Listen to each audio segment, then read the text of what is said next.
क्षुदानं चन्द्रिणामपि मधुरिमन्माददमनी दधानराधादि प्रणय घनसारयी सुरभिताम् समन्ताद संतापदगमो विषम संसार सरणी प्रणिताम ते तृष्णाम हरतु हरिलीला शिखरिणी। हरे कृष्ण कृष्ण कृष्ण हरे हरे, हरे राम राम राम हरे हरे। सर्वाग्रे परमाराध्य गुरुदेव नित्यलीला प्रविष्ट भक्ति हृदय বনদেব গোস্বামী মহারাজ তার চরণ কমল বন্দনা করে তার আশীর্বাদ প্রার্থনা করি।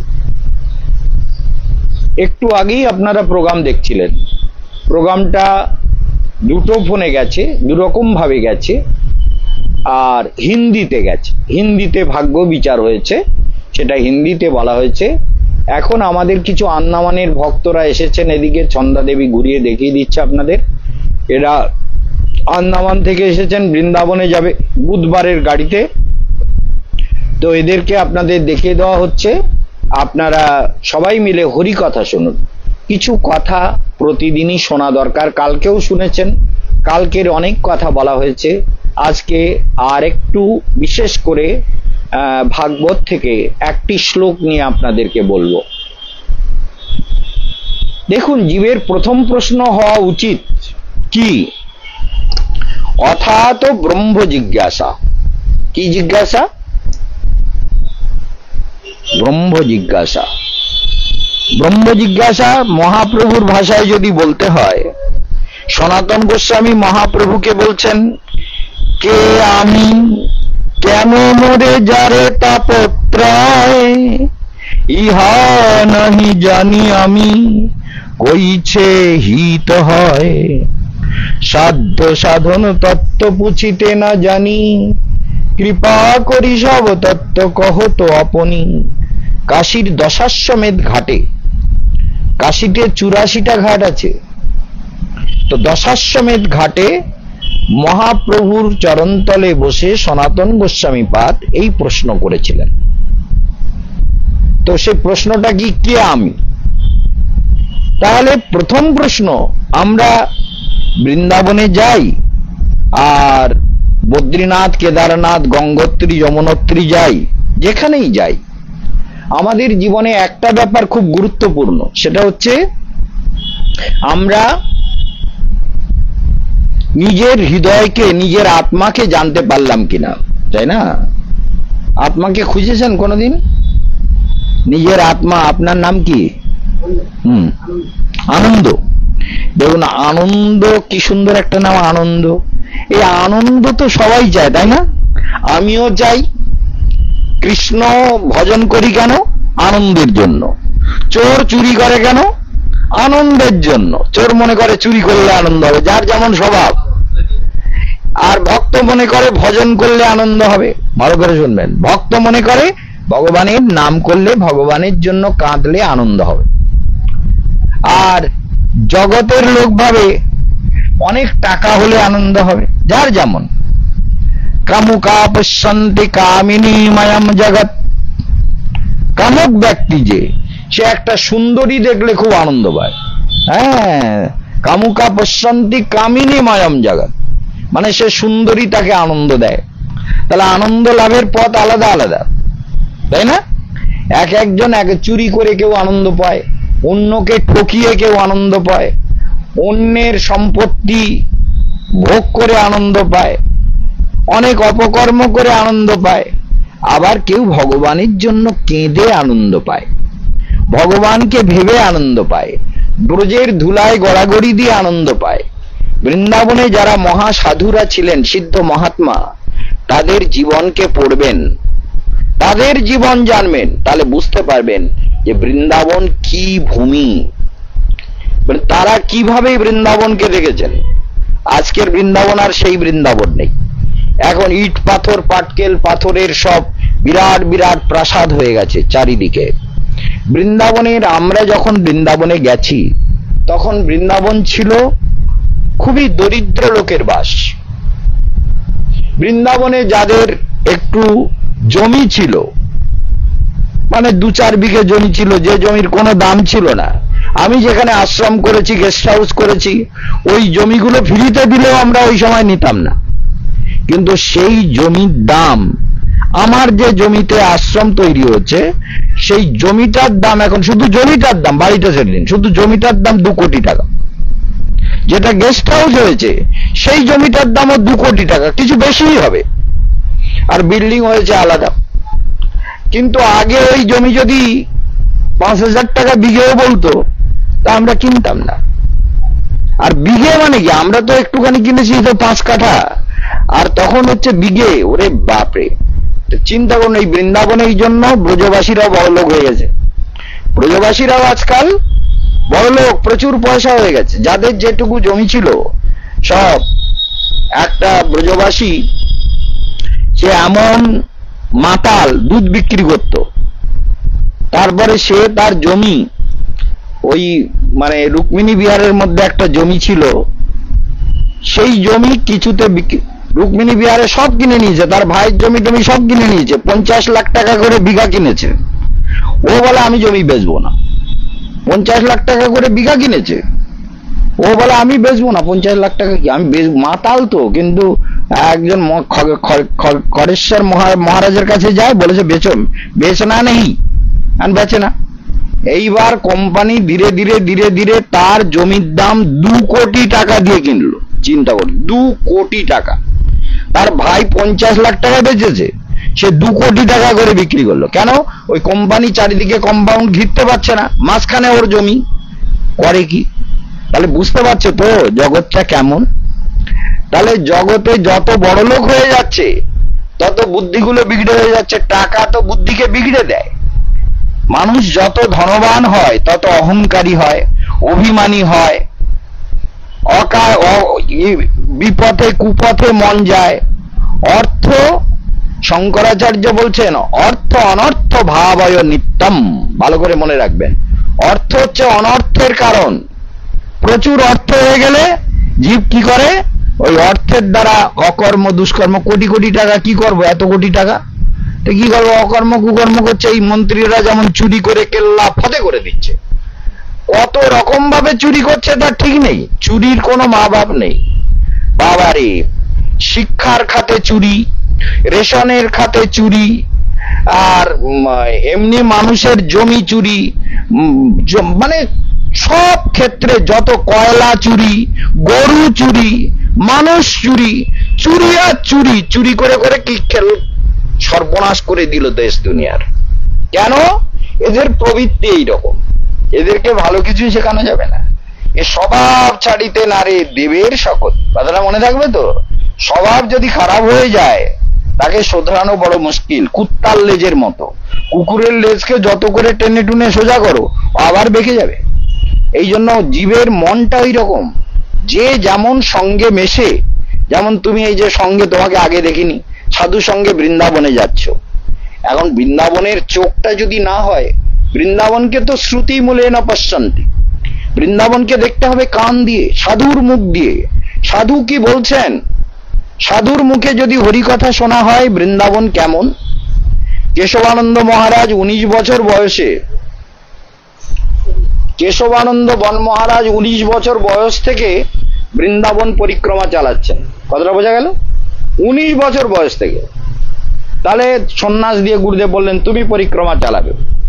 তাহলে কেশবানন্দ বন মহারাজকে সারা পৃথিবীর দুনিয়ার লোক চেনে, জ্যোতিষী রূপে, ভাগ্য বিচারের জন্য, লেকচারের জন্য, বিভিন্ন ভাবে লেকচার হয়, সারা দুনিয়া সবাই তাকে চেনে। তাহলে বুঝতে হবে যে কেশবানন্দ বন মহারাজ জগতে কি বলেন, হরি কথা শোনো। মনে থাকবে তো কথাটা। বৃন্দাবনে যাচ্ছ, বৃন্দাবনকে আন্নামানের চোখ দিয়ে দেখলে হবে না, হৃদয়ের চোখ দিয়ে দেখতে হবে। হৃদয় পীড়িত যার, কৃষ্ণ চিকিৎসক তার, হৃদয় যার ব্যাকুল হয়, তাহলে হৃদয় ব্যাকুল হয় যার ভগবানের জন্য যে কাঁদে, অন্তর যার ভগবানের জন্য ব্যাকুল হয়, সেই বৃন্দাবনকে বুঝতে পারে। তা নাহলে বৃন্দাবনে গিয়ে দেখবা এখন বৃন্দাবন আর সেই আমরা ছোটবেলা যখন বৃন্দাবনে গেছি তখন বৃন্দাবনে কত কষ্ট করেছি, কত কষ্ট। পেট ভরে খাওয়ার মিলতো না, রেশনের চাল খেতাম, সে একদম সব থেকে রদ্দি চাল। সেই রদ্দি চালের অন্ন 3 কিলো চাল কিনে এনেছে, আশ্রমে এতগুলো লোক, যদি 2টো অতিথি আসে ওর থেকে ভাগ করে অতিথিদের দিতাম, দিয়ে খেতাম। প্রচুর কষ্ট করেছি। কিন্তু তখন কি ছিল বলতো? প্রেম ছিল। তখন কি ছিল? প্রেম ছিল। একে অপরে কষ্ট করেছি, কিন্তু সবার মধ্যে ভালোবাসা ছিল। তারপরে গুরু ভাইদের মধ্যে ভালোবাসা ছিল। সারা রাত ধরে হরি নাম করতাম, কাঁদতাম, ভগবানের জন্য অনেক কেঁদেছি। কিন্তু যত মঠের গেস্ট হাউস হয়ে গেল, প্রচুর টাকা আসতে লাগলো, প্রচুর, আমাকে গুরুদেব কালেকশন করতে পাঠালেন, আমি কালেকশন করে এত চাল আনতাম, 1 কুইন্টাল করে মিল থেকে চাল নিতাম, একজনের কাছ থেকে 1 কুইন্টাল, গাড়ি ভর্তি করে চাল যেত। সেই চাল সারা বছর খেয়ে পারতো না, বিক্রি করতে হতো। এই সব যে ঐশ্বর্য তৈরি হয়ে গেল, তখন দেখা গেল প্রেম কমে গেল। কি? ঐশ্বর্য জ্ঞানেতে সব জগৎ মিশ্রিত, ঐশ্বর্য শিথিল প্রেমে নহি মুই প্রীত। শুনেছ কথাটা? ঐশ্বর্য জ্ঞানেতে সব জগৎ মিশ্রিত। আরে ভগবান কত জগতের মালিক, তা জগতের মালিক দিয়ে আমার কি হবে? ভগবানকে আমি কতটা ভালোবাসি সেটা আমার। মা যশোদার গোপাল, রাধার হৃদয়োল্লাসী গোবিন্দ, তাকে আমি কতটা ভালোবাসি। আর আমি আমার আত্মাকে দেখেছে কিনা, আমার আত্মার আত্মৈব উপাস্যতে, আমার আত্মার আত্মা ভগবান, তার উপাসনা কেন করবে? বলে তিনি তোমার আত্মার আত্মা, পরমাত্মা। তাহলে আগে তো আমি আত্মাকে দেখব, তারপরে পরমাত্মাকে দেখব। তা যদি আত্মাকেই দেখতে না পাই, তাহলে পরমাত্মাকে দেখব কি করে? কথাটা ভালো করে শুনবেন। নিজেকে দেখতে হবে, আমি কে। নিরন্তর ধ্যানে বসে হরিনাম করো, কাঁদো, আর বলো ঠাকুর আমি কে, আমি তো তোমার অংশ, সেটা কেমন দেখতে সেটা দেখাও। নিজেকে দেখতে পেলে ভগবানকে দেখতে পাবে। সেই জন্য সনাতন গোস্বামীর প্রশ্ন ছিল, কে আমি? আমি কে? আমাকে কেন মরে যারে তাপত্রয়? কেন আমি? ত্রিতাপ দুঃখ কেউ চায়? দুঃখ কেউ চায়, কিন্তু কেন দুঃখ আসে? কেন দুঃখ? দুঃখ তো কারো চাই না। উপনিষদ বলছেন দুঃখম মাভূত সুখং মে ভূয়াৎ। দুঃখ যেন কখনো না হয়, নিরন্তর যেন আমি সুখী হতে পারি। সুখী হওয়ার চেষ্টা প্রতিটা জীবের। তাহলে সুখী হওয়ার চেষ্টা থাকলেও সুখ কেন আসে না? দুঃখ কেন আসে? দুঃখ তো কেউ যায় না, চায় না। ত্রিতাপ যন্ত্রণা, আজ সারা বিশ্বে বর্ষায় ঘর বাড়ি, মানুষের জীবন, নদী নালা সব ভেসে যাচ্ছে। সারা আমেরিকা থেকে শুরু করে, কোরিয়া থেকে আরম্ভ করে, সৌদি আরব থেকে শুরু করে, চীন জাপান থেকে আরম্ভ করে সারা দুনিয়ায় বর্ষার মহাপ্লাবনে সারা বিশ্বে হাহাকার, কত মানুষ ভেসে যাচ্ছে।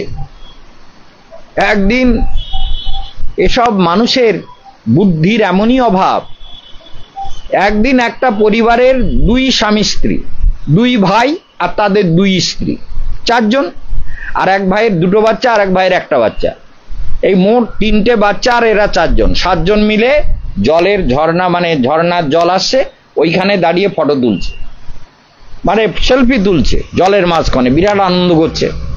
এমন সময় এত জোরে জল এসেছে, ওই জল দেখে বাচ্চা কাচ্চা বাবা মাকে জড়িয়ে ধরেছে, আর বউগুলো বরকে জড়িয়ে ধরেছে, সবাই মিলে জড়িয়ে ধরছে, আরে উঠে আয়, টেনে টুনে নিয়ে। তা উঠিনি, ওই 7 জন সোজাই ভেসে চলে গেল।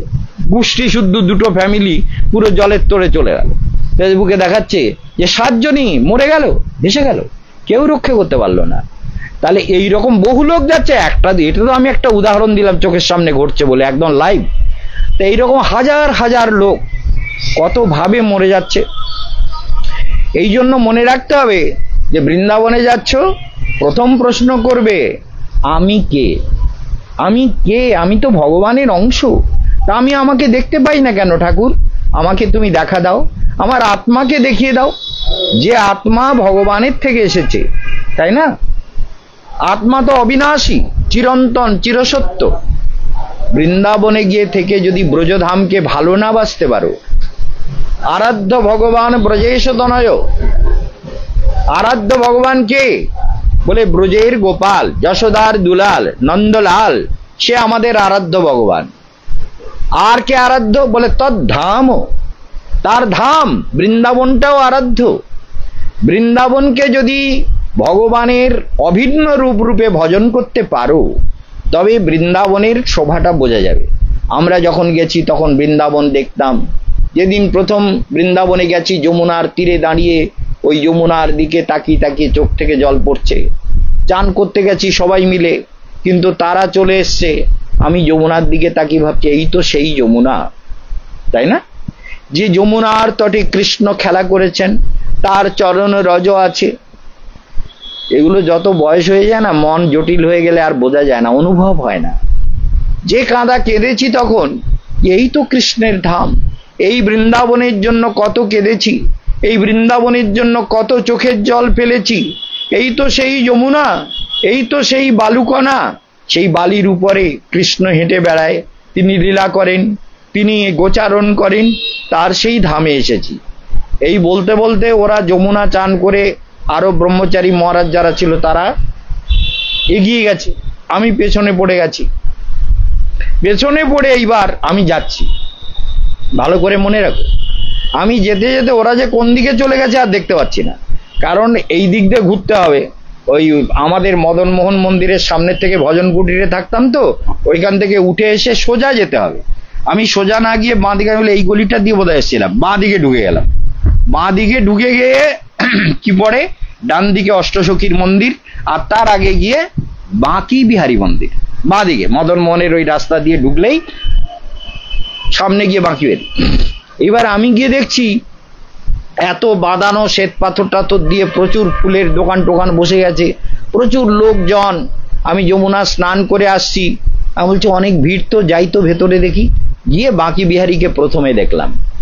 বাঁকি বিহারীকে দেখে মনটা, চোখটা জলে ভরে গেল। বাঁকি বিহারীকে প্রণাম করলাম। তখন তো এত ভিড় হতো না, এখন বাঁকি বিহারীকে দেখতে গিয়ে কত লোক মরে যাচ্ছে চাপা পড়ে, কত লোক মরে যাচ্ছে। তখন তো এত ভিড় হতো না।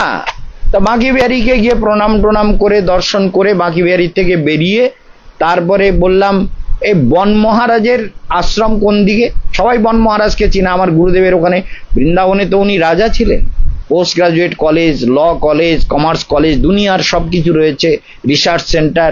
বলে বন মহারাজ এই ইধার সে, এই দিক দিয়ে যাও, যে ওই গলি দিয়ে ঢুকে যাও। তারপর লোককে জিজ্ঞেস করে করে আশ্রমে অনেকটা পরে গেলাম। ওরা চিন্তা করছে কোথায় গেল সে। তারপরে তো এই প্রথমেই বাঁকি বিহারীকে দর্শন করলাম, করে তারপরে গুরুদেবের আশ্রমে গেলাম। তাহলে এই বৃন্দাবনকে যদি বুঝতে না চাও, বৃন্দাবনকে যদি বুঝতে না পারো, তাহলে বৃন্দাবনে থাকলেও ভগবানকে পাওয়া যাবে না। ভগবানকে কোথায় খুঁজবে? হৃদয়ে, আত্মার মধ্যে। কে আমি? কেন আমি সেই অমৃতময় ভগবানের সন্তান হয়ে কেন সংসারে ঘুরে বেড়াই? এই সংসার চক্র থেকে মুক্তি লাভের জন্য নিরন্তর চেষ্টা করতে হবে, এবং নিরন্তর ভগবানের জন্য ব্যাকুলতা দরকার, আত্মার ব্যাকুলতা দরকার, হৃদয়ের ব্যাকুলতা দরকার, চোখের জল, হৃদয় থেকে প্রেম। প্রেম বিনা ব্যর্থ মোর দরিদ্র জীবন, দাস করিবে তন মোরে দেহ প্রেম ধন। কি চাই? প্রেম। প্রেম ব্যতীত ভগবান কিচ্ছু চান না। খিদে থাকলে খাদ্য ভালো লাগে, তাই না? তেমনি প্রেম থাকলে ভগবানও ভালো লাগে, আর ভগবান ভক্তকেও ভগবানের ভালো লাগে। তাহলে প্রেম যদি না থাকে হবে না, সেটা মনে রাখতে হবে। সেই জন্য দেখা যাচ্ছে আমরা অ্যানাউন্সমেন্টটাও করে দিই যে আগামী 20শে সেপ্টেম্বরের মধ্যে সমস্ত ভক্তরা নিজেদের পেমেন্ট কমপ্লিট করবেন। তাই ফোনে করুন আর আশ্রমে এসে করুন, অবশ্য করবেন। আর যারা যারা এখনো আধার কার্ডের ফটো পাঠাননি, আধার কার্ডের ফটো এই গীতা দেবীর নাম্বারে পাঠিয়ে দেবেন বা আমার নাম্বারে পাঠিয়ে দেবেন। বারবার বলে দিচ্ছি, আধার কার্ড সবার দরকার, কারণ নাম রেজিস্ট্রেশন হচ্ছে, এবং নাম রেজিস্ট্রেশন হচ্ছে গঙ্গোত্রী পাহাড়ে যাওয়ার জন্য। নাম রেজিস্ট্রেশন না করলে বাসে ওঠা যাবে না। সেই জন্য টাকাগুলো 20শে সেপ্টেম্বরের মধ্যে মানে আজকের 1 সেপ্টেম্বর, 20 সেপ্টেম্বরের মধ্যে সমস্ত পেমেন্ট কমপ্লিট করে দেবেন, কেউ 1 পয়সাও বাকি রাখবেন না, তাহলে কিন্তু আমরা আপনার জায়গায় অন্য লোক নিয়ে নেব। বহু লোক ওয়েটিং এ অপেক্ষা করে আছে, আর আপনার টাকাও বাতিল হয়ে যাবে। 20 সেপ্টেম্বরের মধ্যে টাকা জমা করতে হবে এবং আপনার আধার কার্ডের জেরক্স পাঠিয়ে দিতে হবে বা আধার কার্ডের ফটো তুলে পাঠিয়ে দিতে হবে আমাদের নাম্বারে, সেটা মনে রাখবেন। এবং আমাদের পরিক্রমার যাত্রা হচ্ছে 21 অক্টোবর, দুন এক্সপ্রেস হাওড়া থেকে। আপনাদের সিট নাম্বার, কোচ নাম্বার টাকা পাঠিয়ে দেওয়ার পরে বললেই আমরা আপনাদের সিট নাম্বার, কোচ নাম্বার সব পাঠিয়ে দেবো, সব পেয়ে যাবেন আপনারা। এটা মনে রাখুন।